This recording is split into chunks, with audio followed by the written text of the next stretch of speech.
So, my name is Dr. Tyra Gardner, and I'm a therapist, an entrepreneur, a business coach. I specialize in anger management. I do a number of things. I like to work with business owners and help business owners navigate through the challenges that they experience. I also work with individuals who may be experiencing anxiety, depression, grief.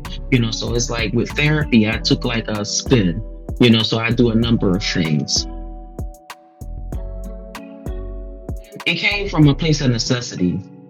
As a therapist, entrepreneur, and a Black woman myself, I've seen firsthand how we carry grief, stress, generational traumas, unspoken frustrations. And we're always told to be strong, smile through it, keep it together, you got this. And one day I just thought, what if we gave ourselves permission to break something on purpose and not be judged for it? And that's how the Let It Go Smash events began. That's how it was born. It's not about just breaking plates. It's about breaking patterns. It's about setting boundaries. It's about choosing you. And specializing in anger management, I always tell people to take back their control. And so that's where this came from in regards to the Let It Go events.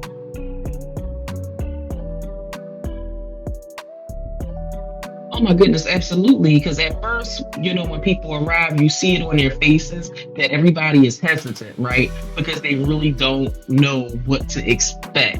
And a lot of us women, we all have that internalized voice saying, be quiet, be nice, don't make a mess, but once that first place hits the wall, woo, it shifts, and so what we provide is a safe, affirming, and a controlled space where women can release.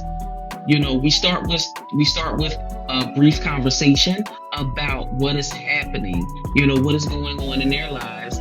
What are they carrying emotionally that they feel like they are ready to release? And then when we start to move into the release phase, that's when the writing begins. And so each person who participates receives a plate and markers to write on the plate.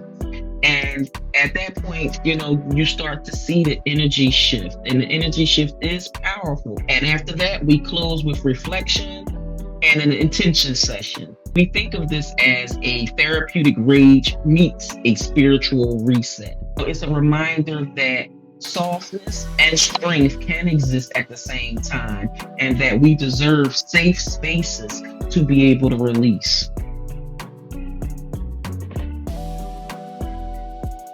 So what I tell people that who might not be able to attend, when you are having a situation and there's things that's going on, write out your feelings, write out what's happening, right? Think about what it is that you want to relieve yourself of, right? What do you want to let go? What do you want to take back control of? And after you write it down, you can ball it up, throw it in trash. You can burn it, or you can rip it up. If you want to do your own plate, write all the information that you want to let go and write it on a plate and just break it. It's all in what you want to do in regards to being able to release that, being able to say, you know what, I'm going to release myself of the rage, of the burnout, of the, of all of the negative emotions that I've been embodying. And now I'm at a place where I'm ready to let it go. To now say, you know what? When I look at everything that's been happening in my life, I'm ready to change. I'm ready to do what I need to do to relieve myself of all of the toxicity and the negativity that I've been experiencing. So we don't all the time recognize, right, when we are experiencing things, because it's always going by what others is saying, right? But now we have to start looking at how we are feeling physically in addition to how we are feeling mentally. Burnout in Black women can look like being too functional. We're still showing up, still smiling, still grinding, but inside we're numb, irritable, exhausted, and it shows up in our body, like I said, with our headaches, weight changes, insomnia, emotional outbursts. It goes, the list goes on and on. And it can sound like I'm fine, because that's the first thing that a lot of us say is I'm fine, when we're really falling apart.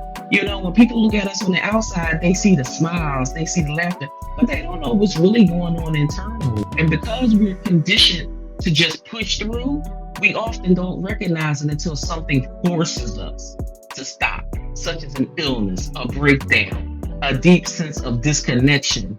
Burnout is not just tired, it's depletion. It's a soul that's tired. When our soul becomes tired, that's when things start to happen. Healing begins when we stop ignoring ourselves.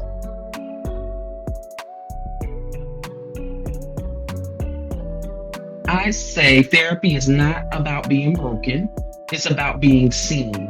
It's your space to just be you, unfiltered, unmasked, and unbothered. Start by asking yourself, what do you need?